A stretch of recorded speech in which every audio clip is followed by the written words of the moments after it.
Part 2. We spent more time together than ever, and for the most part, things were great.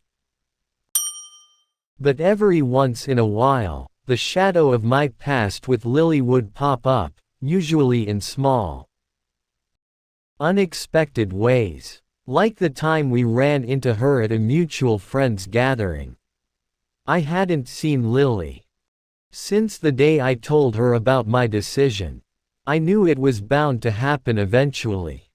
But I wasn't prepared for the awkwardness that came with it. She was polite, friendly even. But there was a distance between us now, one that wasn't there before. Emma noticed it too.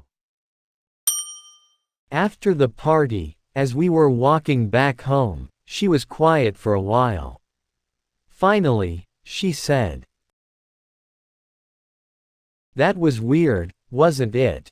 "Yeah, it was," I admitted. "Do you think it'll always be like that with her?" "I don't know," I replied honestly. "But I'm hoping with time, things will get easier." We didn't talk much more about it after that. But I could tell Emma was still processing everything. And I couldn't blame her. The truth is, relationships are rarely ever just about two people.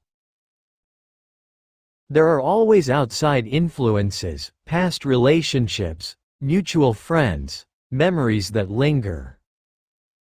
That can complicate things. But through it all, I was committed to making things work with Emma. I loved her. I knew that, without a doubt, and I was willing to face whatever challenges came our way. As long as we were in it together. One evening, as we sat on the porch of her apartment, watching the sunset, Emma turned to me with a small smile. "You know," she said, "I've been thinking a lot about us lately, about how far we've come. And how much more we still have to figure out." I smiled back at her. "Yeah, me too. But I think I'm ready to fully trust you again, Alex. I know you chose me. And how much more we still have to figure out." I smiled back at her. "Yeah, me too. Most." Her words warmed my heart in a way I hadn't expected. This wasn't just a declaration of trust. It was a promise that we were both willing to keep moving forward together. From that moment on, things felt different between us. There was a new sense of ease in our relationship, a deeper understanding that we were in this for real. The doubts that once lingered began to fade, replaced by a quiet confidence in each other. As for Lily, our paths still crossed from time to time, but the awkwardness lessened with each encounter. Over time, she found someone new. And I was genuinely happy for her. We both moved on, in our own ways. Life moved forward, as it always does. Emma and I continued building our life together, one step at a time. There were still challenges, of course, work, family, the usual stuff that life throws at you, but we faced them together. Side by side. Looking back, I realized that my journey with Emma and Lily wasn't just about love. It was about learning to make choices, about understanding myself, and what I wanted in life. Most of all, it was about growth. I grew a lot during that time, and so did Emma. Together, we became stronger, not just as a couple, but as individuals too. Life kept moving forward for me and Emma. We had settled into a rhythm, but as with anything in life, new faces and experiences were waiting just around the corner. Some of these would challenge our relationship in ways I hadn't expected. It started with a new job, I got. I'd been working in my old position for a while, and although it paid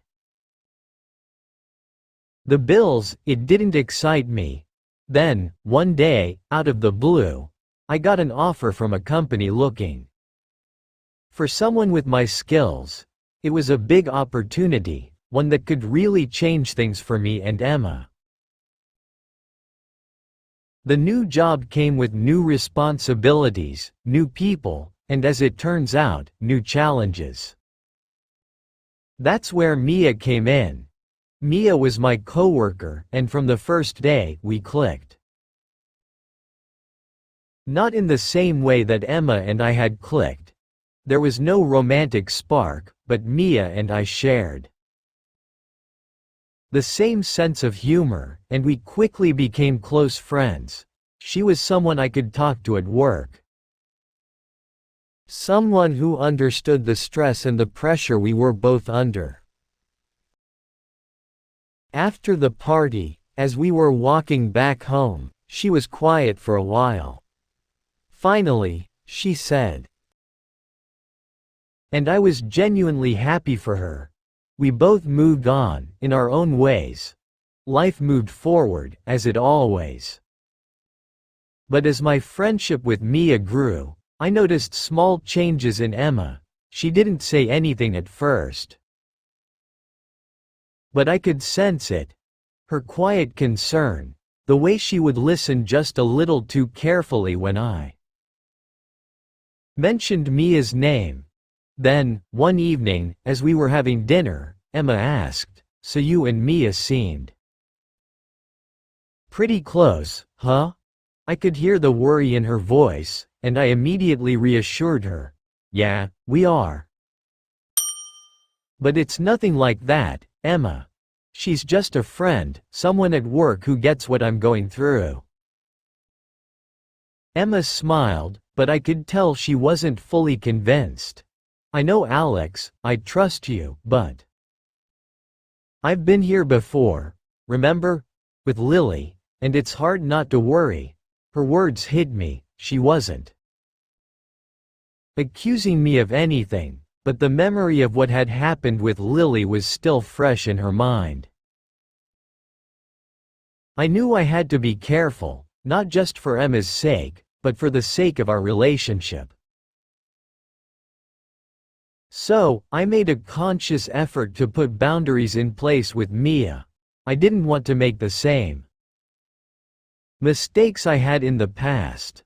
I stopped sharing every little detail about her with Emma, and I made sure to prioritize my time with her. But no matter how careful I was, the fact remained. Mia was still a part of my life, and Emma knew it. Then there was Jake. Jake was one of Emma's old friends from college. They had lost touch for a while, but he had recently moved back to the city and reached out to reconnect. I didn't think much of it at first. Emma had friends, just like I did, and I trusted her. But as time went on, I noticed that she was spending more and more time with him. They would go out for coffee or grab lunch together during the week, and while Emma always told me about it, I couldn't help but feel a little uneasy.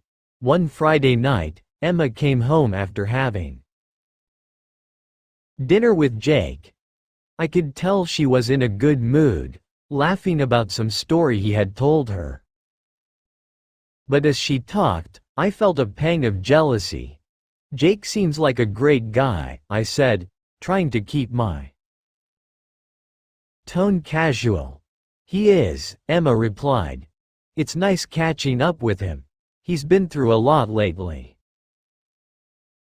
And I'm glad I can be there for him." I nodded, but something inside me didn't sit right.